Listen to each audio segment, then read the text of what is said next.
Yeah. Not only does it not help you, it can have really bad side effects. So there's infections, dehydration. You could start having fits.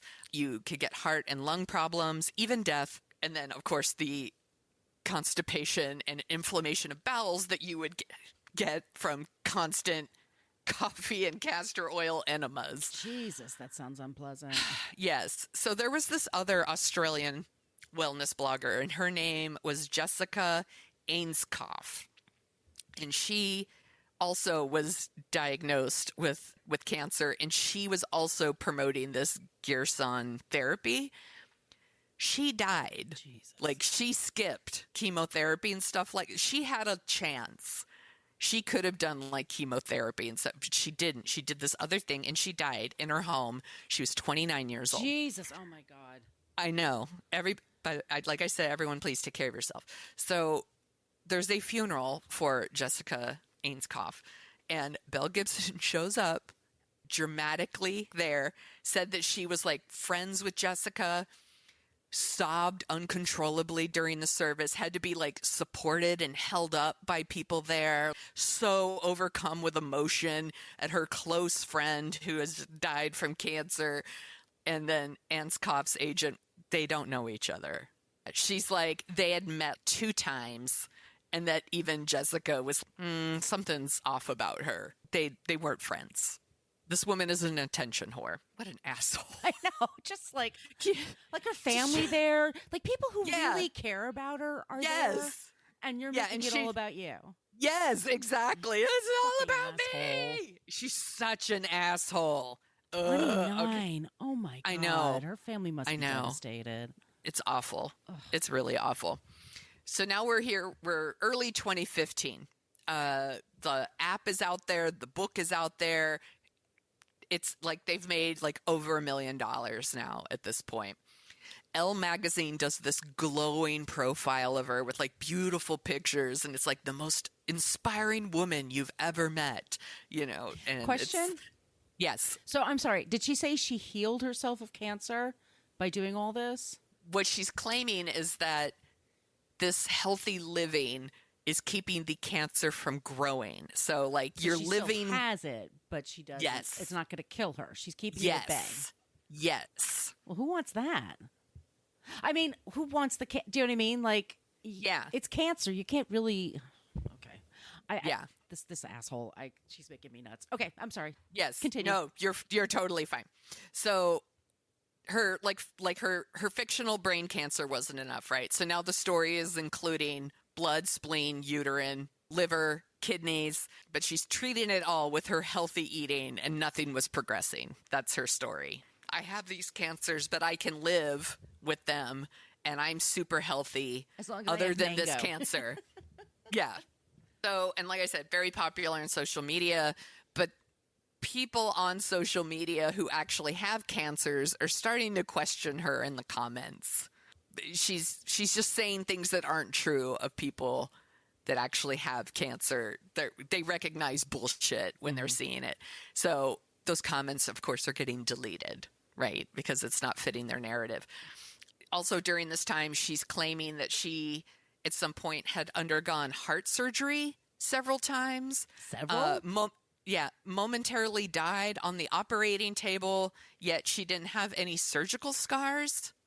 Was completely unable to produce any kind of medical records. Yeah, there'd be something that would give you a folder for when you're done. Like this. Yeah, exactly. This is what you had done. This is what you do now. Yeah. So all these places are writing like glowing profiles of her, but no one's doing their due diligence on this. Nobody's doing their research. When they're like asking for like medical records or any kind of proof, she starts crying and like babbling. Like she's so overwhelmed, and then people feel like a dick for even questioning her truth. Poor Elle Magazine really. They fucking, what's the term? They really screwed the pooch on that one. Like, it's really bad journalism here.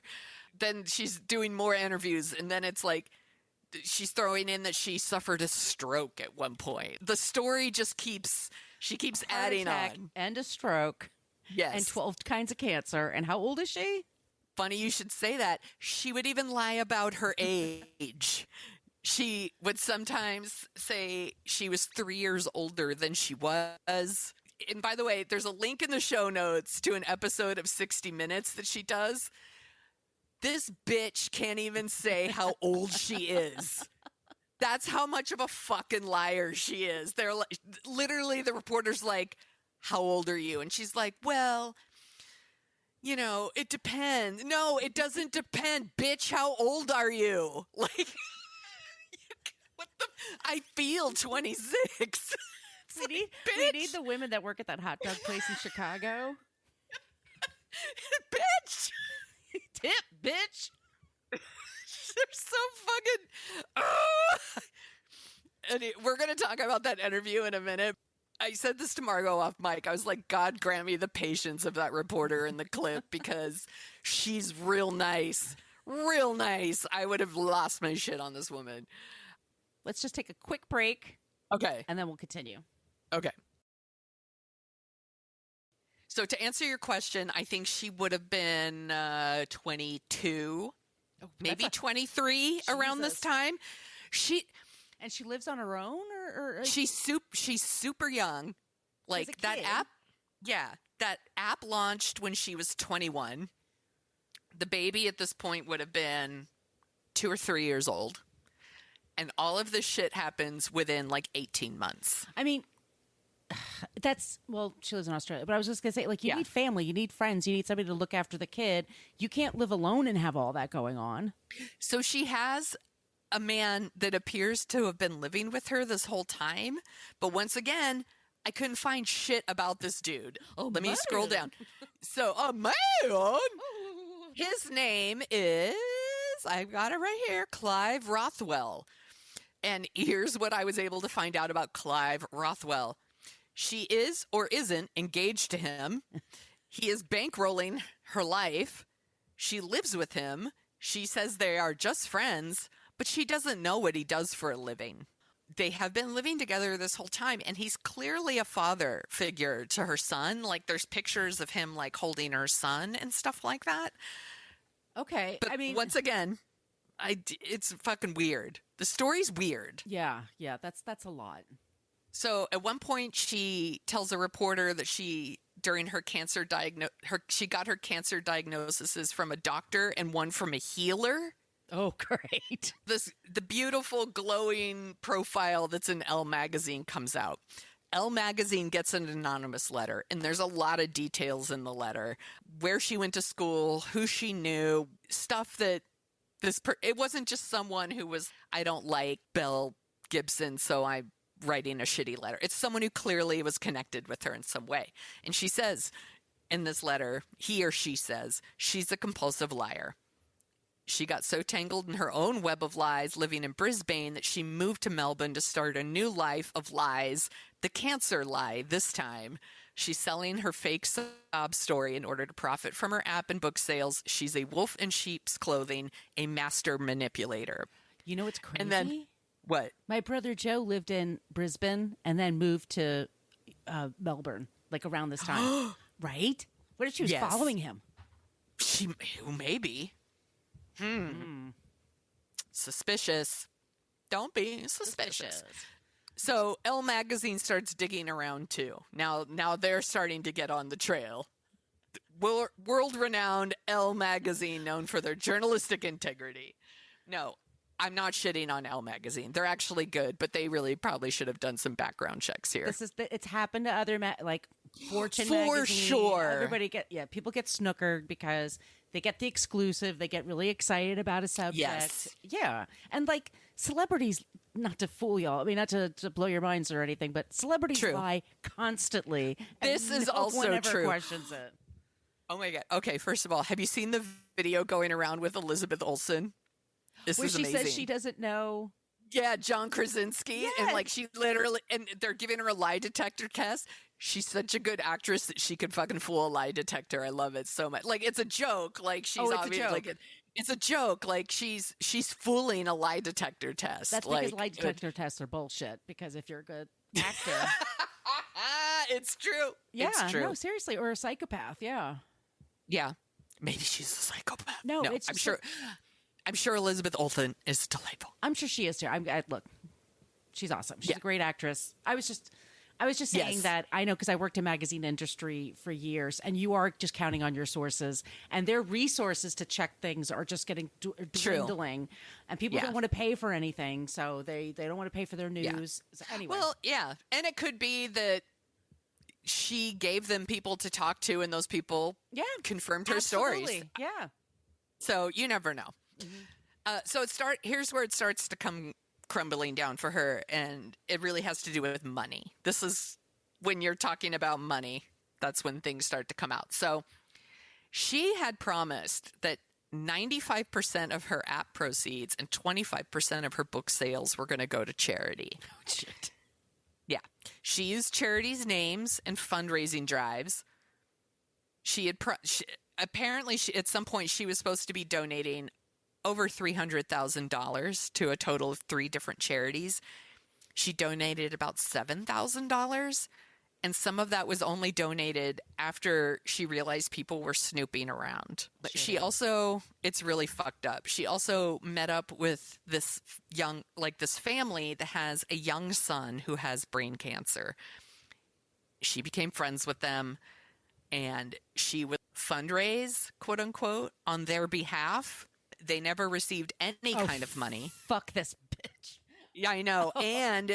And they then were like, she just like pumped us for information to like pad out her own stories using like the symptoms and stories of this boy to talk about her own brain cancer. Like so she knew what to say. Yes. It's really fucked up. It's so fucked up. It's like somebody quizzing you and then telling somebody else they have breast cancer and this is what they experienced. Oh, Jesus Christ. Yes. Oh, she sucks. So they never received from her. So as things are starting to slowly come out about her, the people who are actually working on like the Whole Pantry team, like on the app and things like that, they're trying to distance themselves from their own owner or founder. So they're releasing statements. It's like Gibson never claimed that, you know, she was encouraging people to reject conventional cancer treatments. She totally was. Yeah. And she was constantly claiming that she had, quote, you know, countless times helped others forego conventional medical treatments for cancer. Who knows how many people she's fucked over, basically, with this.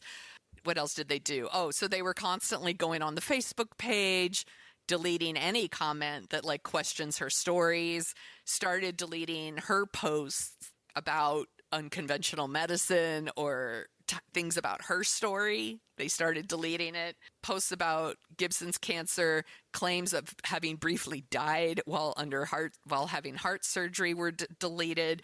And eventually all these social media accounts become like abandoned across all platforms. It's just a fucking graveyard of like social media accounts across all the platforms. Wow. At one point, Belle Gibson herself created another Facebook account under the alias Harry Gibson. And she... Harry or Harry? Harry. Harry. Okay, like I'm hearing Harry like, you know, armpit hair. Like hair. Yeah. What a Harry Gibson. You should get that waxed. It must be one of the side effects of her fictional cancer. For some reason, she gets a Harry Gibson.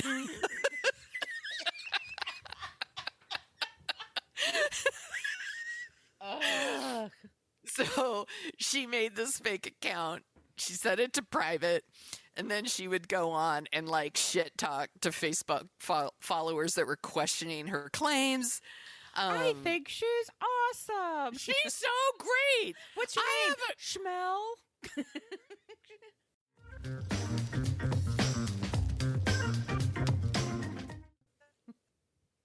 Oh, there we are. There you are. You were frozen. Yeah, I think it's Mel Gibson. It's Mel Gibson. Fuck. Okay. Yeah. I have a question for Belle Gibson. Why are you so awesome? How did you get so amazing? Everybody wants to know. She's Such a fucking bitch. So then in April 2015,